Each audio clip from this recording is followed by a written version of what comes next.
नमस्कार दोस्तों, कैसे हैं आप सभी। आशा करता हूं कि अच्छे होंगे। स्वागत है आपके अपने चैनल मैथ्स स्टडी 9897 में। दोस्तों, आज हम कक्षा 10th के चैप्टर 10 प्रकाश लाइट के बारे में पढ़ेंगे। तो दोस्तों, देरी ना करते हुए शुरू करते हैं। तो दोस्तों, सबसे पहले हमें प्रकाश के बारे में जानना है कि प्रकाश किसे कहते हैं। तो आइए दोस्तों, प्रकाश, लाइट, प्रकाश एक प्रकार की ऊर्जा है जो सीधी रेखा में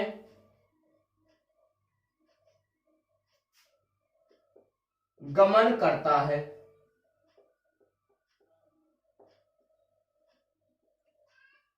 प्रकाश की चाल निर्वात में 3 × 10⁸ मीटर प्रति सेकंड या 3 लाख किलोमीटर प्रति सेकंड होती है। प्रकाश को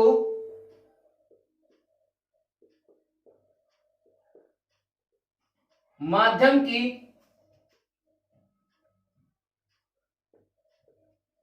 आवश्यकता होती है। यदि प्रकाश के मार्ग में कोई अवरोध आ जाता है तो प्रकाश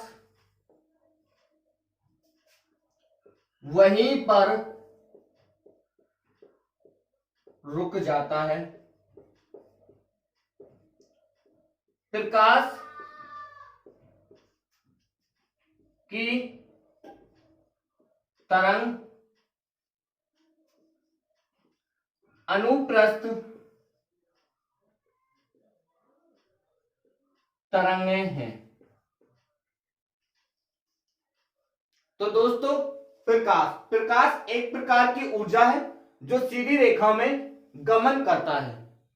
प्रकाश की चाल निर्वात में 3 × 10⁸ मीटर प्रति सेकंड या 3 लाख किलोमीटर प्रति सेकंड होती है। प्रकाश को माध्यम की आवश्यकता होती है। यदि प्रकाश के मार्ग में कोई अवरोध आ जाता है तो प्रकाश वहीं पर रुक जाता है। प्रकाश की तरंग अनुप्रस्थ तरंगें हैं। उसके बाद दोस्तों, यदि प्रकाश किसी भी वस्तु पर पड़ता है तो वह वस्तु हमें तुरंत दिखाई पड़ती है। तो दोस्तों, ये होता है प्रकाश। उसके बाद प्रकाश की बहुत सी घटनाएं। प्रकाश की घटनाएं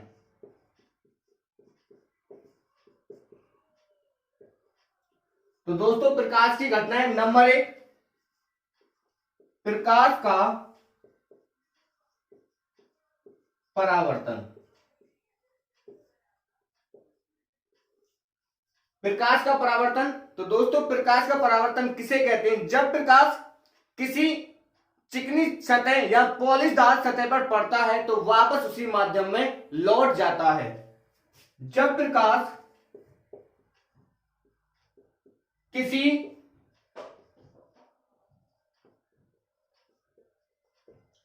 चिकनी व पॉलिशदार सतह पर पड़ता है तो प्रकाश उसी माध्यम में वापस लौट जाता है। प्रकाश की इस परिघटना को प्रकाश का परावर्तन कहते हैं। जब प्रकाश किसी चिकनी व पॉलिशदार सतह पर पड़ता है तो प्रकाश उसी माध्यम में वापस लौट जाता है। प्रकाश की इस परिघटना को प्रकाश का परावर्तन कहते हैं। कैसे दोस्तों? मान लीजिए ये कोई चिकनी या पॉलिशदार सतह है।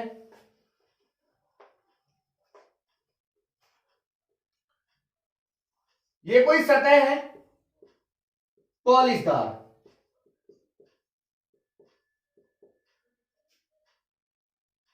जब प्रकाश की किरण इस पर पड़ेगी तो प्रकाश उसी माध्यम में वापस लौट जाएगा। तो ये प्रकाश की किरण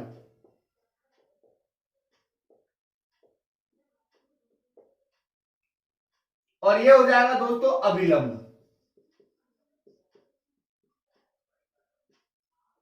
तो दोस्तों मैंने बताया था जब प्रकाश किसी पॉलिश या चिकनी सतह पर पड़ता है तो वापस उसी माध्यम में लौट जाता है।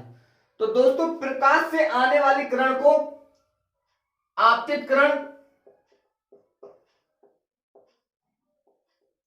और लौटकर वापस जाने वाली किरण को क्या कहते हैं? परावर्तित किरण।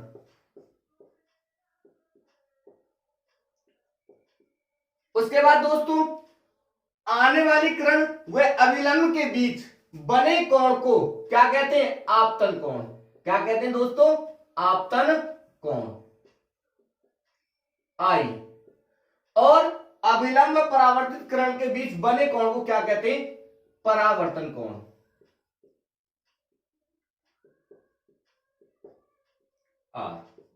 तो दोस्तों समझ में आया होगा। और इसी से हमारा स्नेल का नियम बना है और इसी से हमारे परावर्तन का नियम।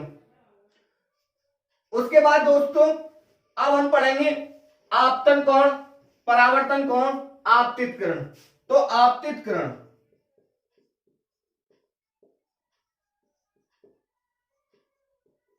प्रकाश से आने वाली किरण को आपतित किरण कहते हैं। आपतित किरण, प्रकाश से आने वाली किरण को आपतित किरण कहते हैं। उसके बाद परावर्तित किरण, सतह से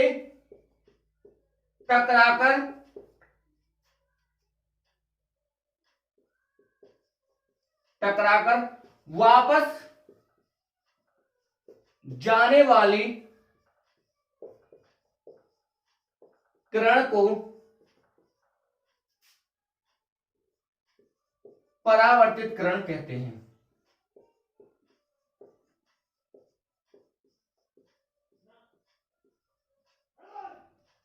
परावर्तित किरण सतह से टकराकर वापस जाने वाली किरण को परावर्तित किरण कहते हैं। उसके बाद आपतन कोण आई। आपतित किरण व अभिलंब के बीच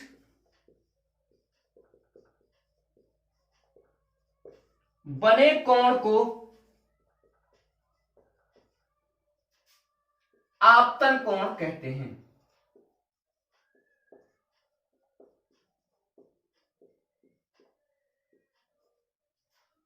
तो तो दोस्तों आपतन कोण, आपतित किरण व अभिलंब के बीच बने कोण को आपतन कोण कहते हैं। उसके बाद परावर्तन कोण, परावर्तन कोण। तो दोस्तों परावर्तन कोण परावर्तित किरण व अभिलंब के बीच, परावर्तित किरण व अभिलंब के बीच बने कोण को परावर्तन कोण कहते हैं।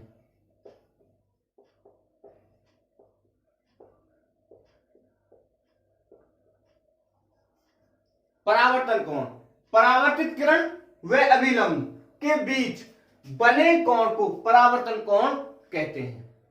उसके बाद दोस्तों परावर्तन का नियम, परावर्तन का नियम। तो दोस्तों परावर्तन का नियम, परावर्तन का नियम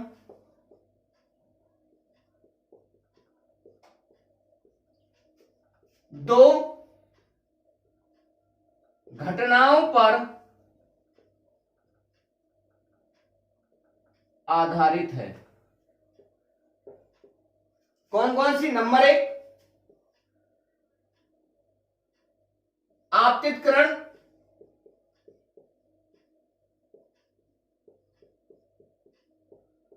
परावर्तित किरण व अभिलंब, व अभिलंब तीनों एक ही तल में होते हैं। नंबर 2 आपतन कोण तथा परावर्तन कोण के मान बराबर होते हैं।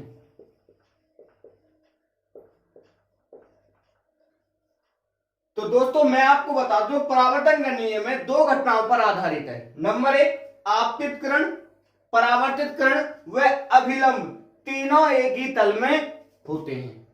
नंबर 2 आपतन कोण तथा परावर्तन कोण के मान के बराबर होता है। तो इसका मतलब है तो दोस्तों यदि आपतन कोण का मान 60 डिग्री है तो परावर्तन कोण का मान भी कितना होगा? 60 डिग्री होगा।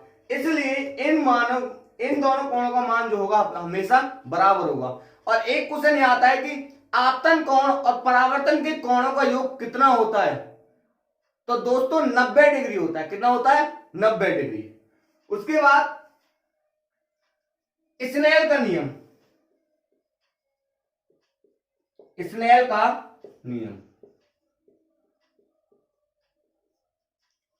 आपतन कोण तथा परावर्तन कोण के अनुपात को आपतन कोण तथा परावर्तन कोण के अनुपात को स्नेल का नियम कहते हैं। या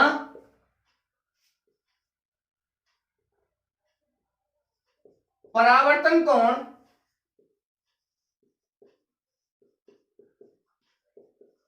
आपतन कोण के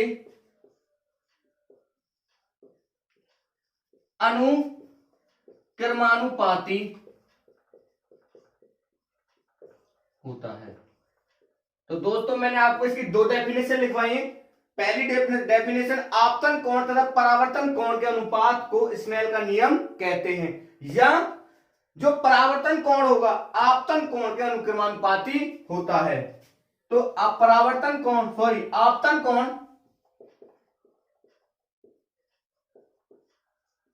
साइन आई, अनुक्रमानुपाती परावर्तन कोण साइन आर।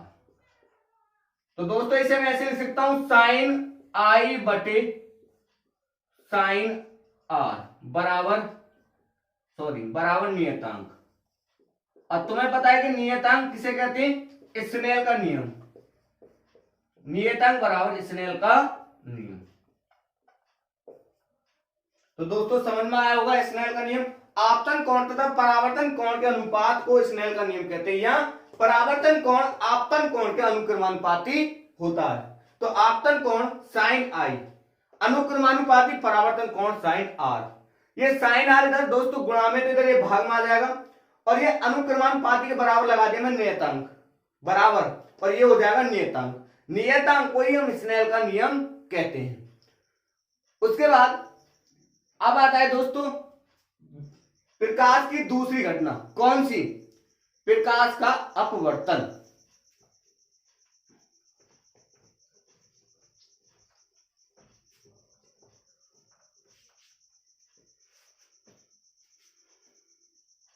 नंबर 2, प्रकाश का अपवर्तन। तो दोस्तों इसमें क्या होता है? जब प्रकाश एक माध्यम से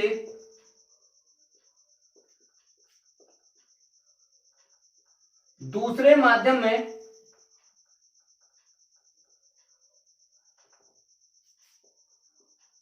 प्रवेश करता है तो वह अपने मार्ग से विचलित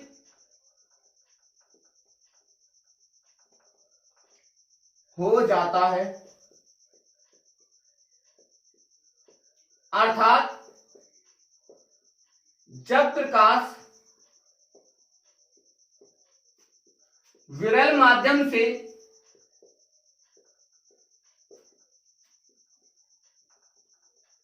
सघन माध्यम में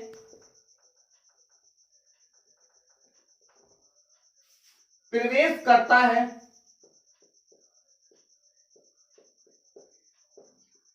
तो वह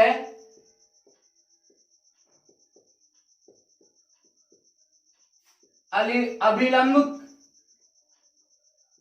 की ओर झुक जाता है।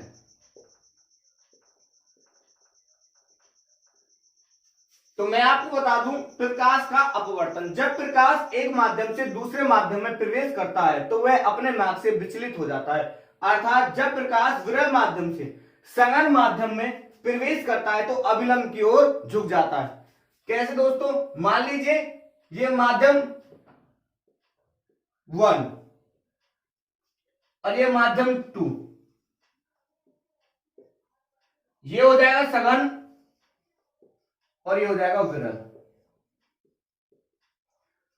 तो जैसे ही प्रकाश एक मार्ग से, ये प्रकाश की किरण है,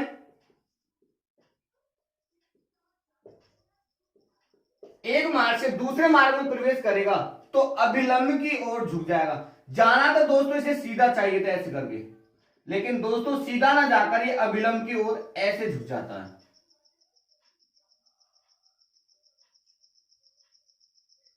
तो दोस्तों यही कहलाती है प्रकाश के अपवर्तन का, यह प्रकाश के अपवर्तन कहलाता है।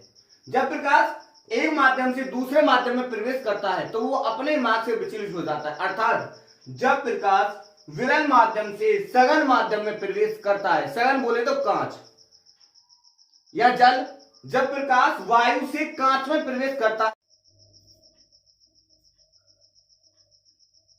तो दोस्तों जब प्रकाश वायु से कांच में प्रवेश करता है तो वो अभिलंब की ओर झुक जाता है। उसी प्रकार जब प्रकाश सघन माध्यम से कांच से वायु में प्रवेश करता है तो वो अभिलंब से दूर हट जाता है। तो दोस्तों यदि वीडियो अच्छी लगी हो तो लाइक करें, शेयर करें, कमेंट करें और सब्सक्राइब करना बिल्कुल ना भूलें। धन्यवाद।